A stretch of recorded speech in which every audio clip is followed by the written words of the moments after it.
নমস্কার বন্ধুরা, গীতা রান্নাঘরে আবার একটা নতুন পর্বে সবাইকে জানাই স্বাগত। আজ আমি আবার একটা নতুন রেসিপি নিয়ে চলে এসেছি। আজ আমি তৈরি করব আটার বিস্কুট। এই বিস্কুটটা বানানো খুবই সহজ, খুবই খাস্তা হয়, আর ছোট থেকে বড় সবারই একটা প্রিয় খাবার বিস্কুট। সকাল সন্ধ্যায় চায়ের সঙ্গে বড়রা তো বিস্কুট খেয়েই থাকেন, আর বাচ্চারা তো খেয়েই থাকেন। আর এই বিস্কুটটা 10 মিনিট হাতে সময় থাকলে বানিয়ে নিতে পারবেন ঝটপট। আশা করি আজকের রেসিপিটা সবার ভালো লাগবে। প্রথম থেকে শেষ পর্যন্ত দেখতে থাকুন। চলুন তাহলে বিস্কুটটা বানানো শুরু করে দিই। বিস্কুট বানানোর জন্য একটা পাত্র নিয়েছি, আর এখানে দেখুন আটা নিয়েছি। এই বাটি মাপ করে আমি আটা নিয়ে নেব। আটাটাকে চালিয়ে নেব।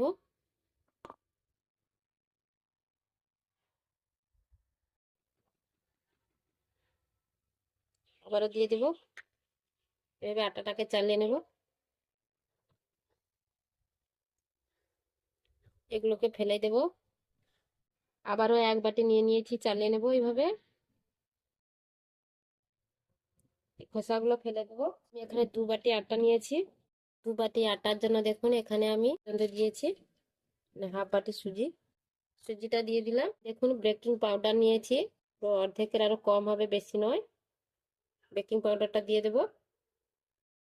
আর 1 চিমটে মতো দেখুন হাতে আমি তুলে নিয়েছি, পুরো 1 চিমটে। 1 চিমটে আমি বেকিং সোডা দিয়ে দিলাম।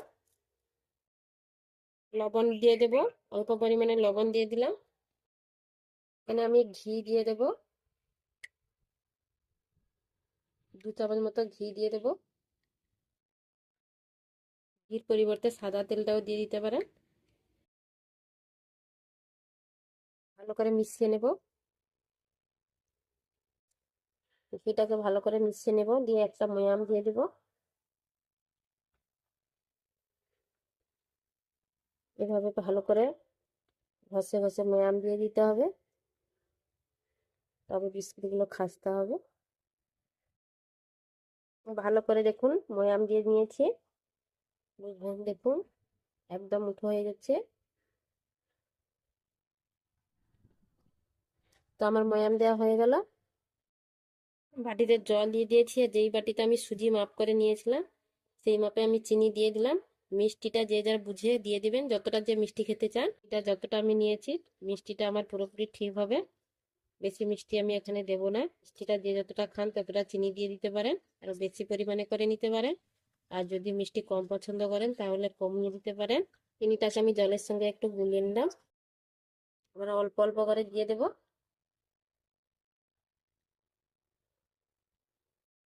অল্প অল্প করে মেশাবো, পুরো একবারে দিয়ে দেব না, তাহলে নরম হয়ে যাবে। এখানে কিন্তু নরম ডো হলে হবে না, একটা শক্ত টাইট ডো তৈরি করতে হবে।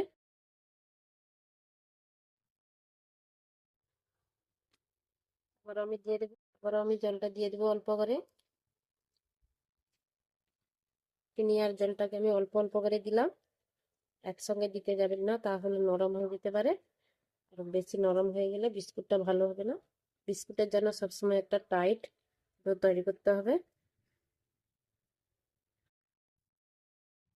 আবারও দিয়ে দেবো।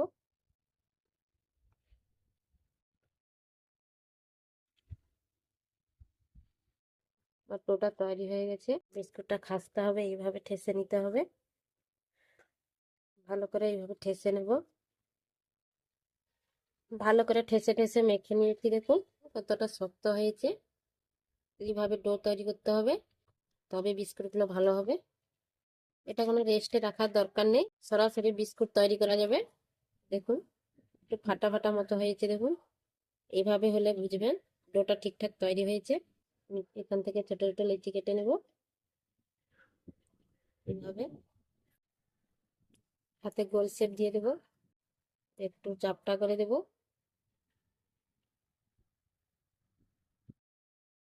একটু লম্বা শেপ করে নিলাম।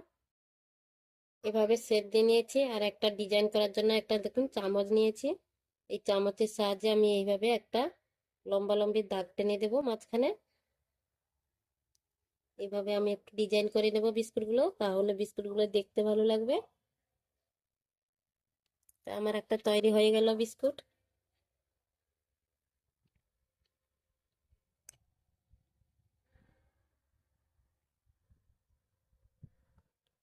আবারও আমি নিয়ে নিয়েছি, নিয়ে আগে গোল করে নেব।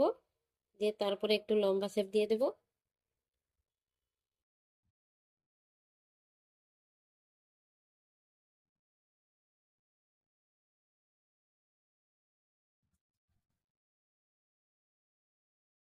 আবার আমি চামচের সাহায্যে এইভাবে দাঁত টেনে দেবো। এখন হয়ে গেল। আমি এইভাবে সবগুলো বিস্কুট তৈরি করে নেব। দাঁত টেনে দেবো।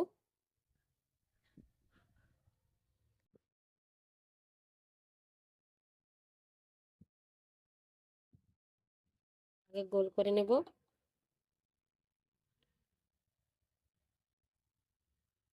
দিয়ে এইভাবে লম্বাটে করে নেব। দিয়ে হাতে চাপ দিয়ে দেবো এইভাবে। শেপ দিয়ে নিয়েছি দেখুন। এবার আমি চামচের সাহায্যে ডিজাইন করে নেব এইভাবে।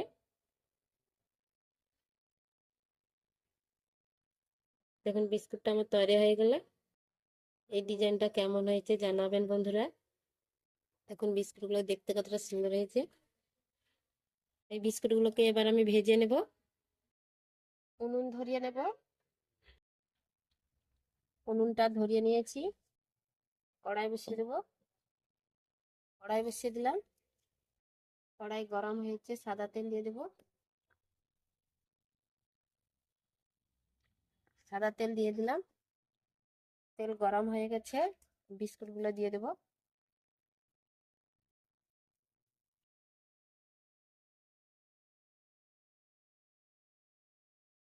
জোরে জাল দেব না, মিডিয়াম আঁচে ভেজে নেব। বিস্কুটগুলো আমি দিয়ে দিয়েছি।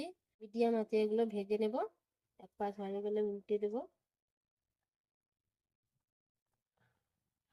এখন বন্ধুরা বিস্কুটগুলো কত সুন্দর তেলের উপরে ভেসে উঠেছে। পাশ হয়ে গেলে উল্টে দেব। এখন এক পাশ হয়ে গেছে, লাল লাল হয়ে গেছে, উল্টে দেব।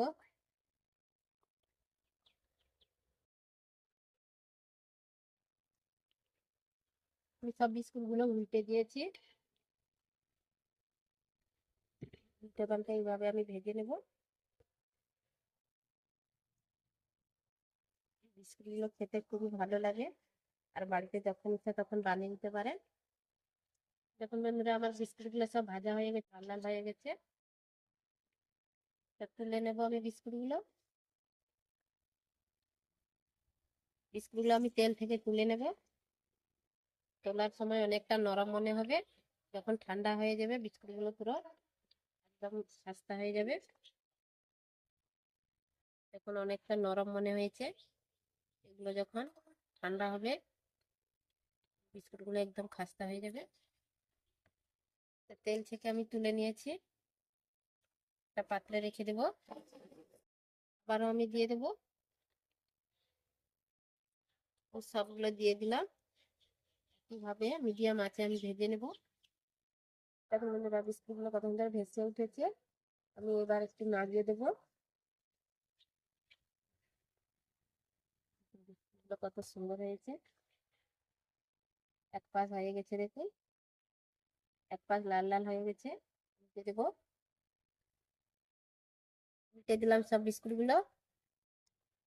নেড়ে চেড়ে আমি ভেজে নেবো বিস্কুটগুলো। দেখতে পুরো অসাধারণ হয়েছে দেখুন বন্ধুরা। এইভাবে বাড়িতে যদি বানিয়ে নেওয়া যায় আর দোকান থেকে কিনে খেতে হবে না। বড়রা তো সকাল সন্ধ্যায় চায়ের সঙ্গে বিস্কুট খেয়েই থাকে, আর বাচ্চারাও খেয়ে থাকে। তো এইভাবে যদি বাড়িতে বানিয়ে নেওয়া যায় তাহলে আর দোকান থেকে কিনে খেতে হবে না। বানিয়ে রেখে কিছুদিন এই বিস্কুটগুলো সংরক্ষণ করে রাখা যাবে। বন্ধুরা আমার বিস্কুটগুলো সব ভাজা হয়ে গেল, তুলে নেব। তো আমি তেল থেকে বিস্কুটগুলো তুলে নেব। আটা দিয়ে এত সুন্দর বিস্কুট হয় বন্ধুরা আমি আগে জানতাম না। তো আমিও খুব খুশি হয়েছি বানিয়ে। আপনারা এইভাবে একবার বানাবেন, দেখুন খুব সুন্দর হয় বিস্কুটগুলো। দেখুন বন্ধুরা বিস্কুটটা কত সুন্দর হয়েছে দেখতে। ভাবে আমি এই বিস্কুটগুলো দেখুন বানিয়ে নিয়েছি, মাত্র 10 মিনিট হাতে সময় লেগেছে। যদি 10 মিনিট হাতে সময় থাকে তো এই বিস্কুটটা এইভাবে বানিয়ে নেবেন, খেতে কিন্তু দারুণ হয়। আর আমি একটা ভেঙে দেখাচ্ছি। এই বিস্কুটগুলো দেখুন কতটা নরম ছিল। আমি গরম ছিল তুলেছিলাম, দেখেছিলাম কতটা নরম, আর এখন দেখুন একদম শক্ত হয়ে গেছে। একটা আমি ভেঙে দেখাচ্ছি দেখুন। দেখুন ভিতরেটা কত সুন্দর। একদম খাস্তা হয়েছে।